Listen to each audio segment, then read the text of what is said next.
There we go.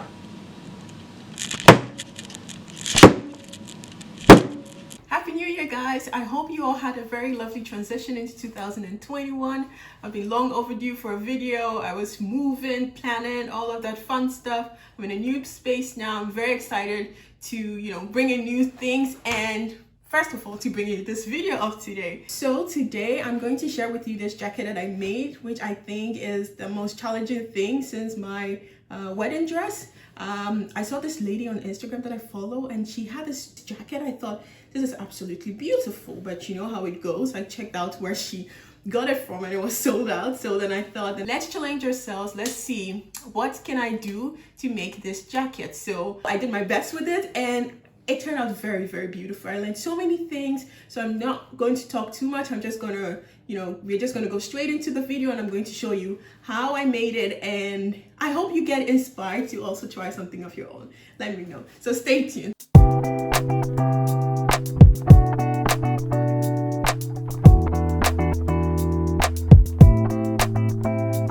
Okay, so let's talk materials. Now, usually the colder season calls for gray, dark colors, but I've had this fabric for a while and I envision myself in this brilliantly bright colored coat. So for that, I have this, the color I love. I also like that it has this feature, which is, I intend to put somewhere at the back because I think it would just look good, bam, behind me. Right off the bat, this project had some very interesting challenges. Here you see me trying to figure out the best way to place my pattern before cutting it. This is something to consider if you have a design fabric with very elaborate elements on it. Properly placing the pattern will result in a polished, finished project. Oh my god, the struggle is so real.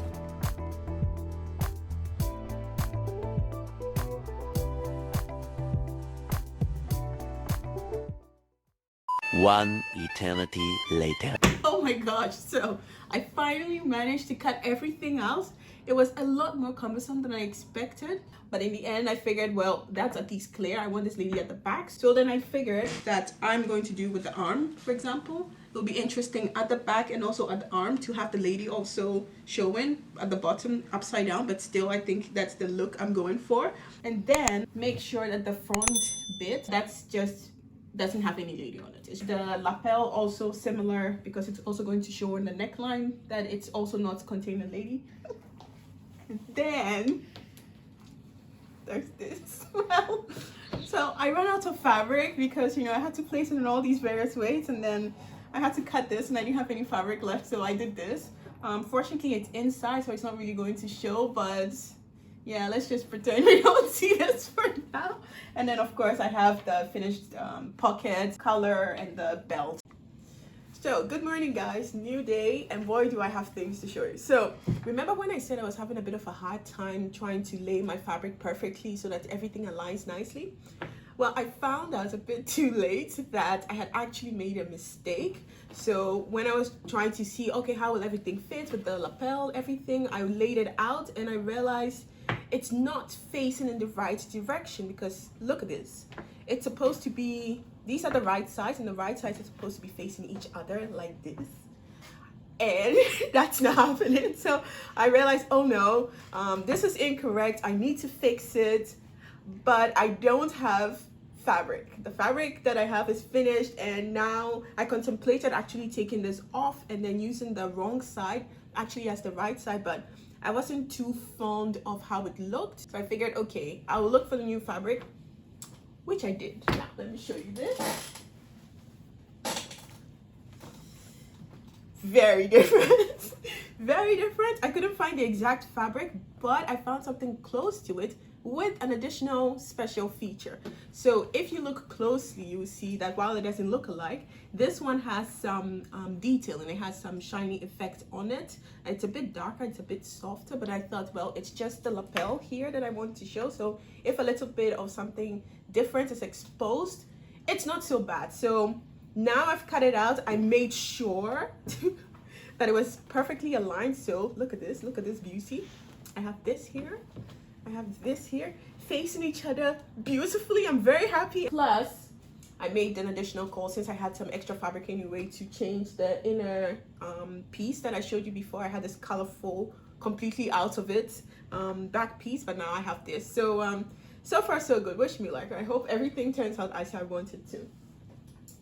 And then another thing I want to show to you is that pattern that I'm using right now doesn't necessarily call for lining, but I wanted to line it to give the clothing piece a bit more body. So I'm going to show you now how I trace the lining. So to start, we need tracing paper. So lay your tracing paper, lay your transfer paper over it. Then secure it with a book or two or whatever you have. First, we're going to take our the outside of the jacket. Lay that onto your transfer paper. Then we are going to take the lapel or the exposed inside of the jacket. We're going to lay this also onto the outside of our jacket and pin in place, making sure to match notches. The difference between the outside of the jacket and the lapel or the exposed inside of the jacket is what we need, which is this side. To visualize, here's what we have. So which means now that at the bottom we have the exposed, the outside of the jacket. We have on top of it the exposed inside of the jacket, and here the unexposed inside of the jacket. What we're going to do now is we're going to trace with our tracing wheel. We're going to trace this out onto our transfer paper, and then we're going to match notches and every markings that's on it, and then we're going to add 1.5 seam allowance and then cut it out. If you want to know more, you can check out the blog for a bit more details. Once all my lining was cut, I could finally begin with sewing.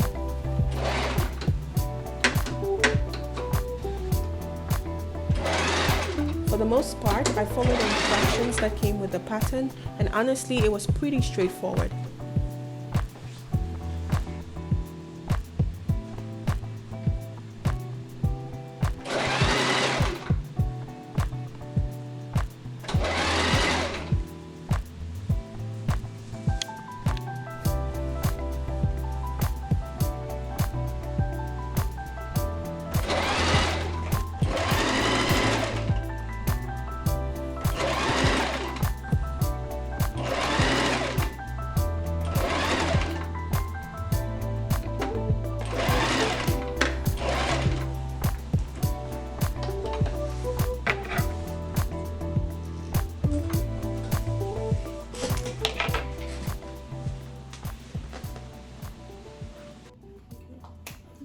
We're close to the finish line, so I'm going to do the arms now, and then I'm going to do the waist, the buttons.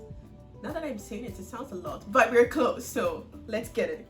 Instead of the belt holes on the pattern, I opted for grommets to cinch in the wrist and the waist, and according to the internet, you need a hammer for that. Hammer time!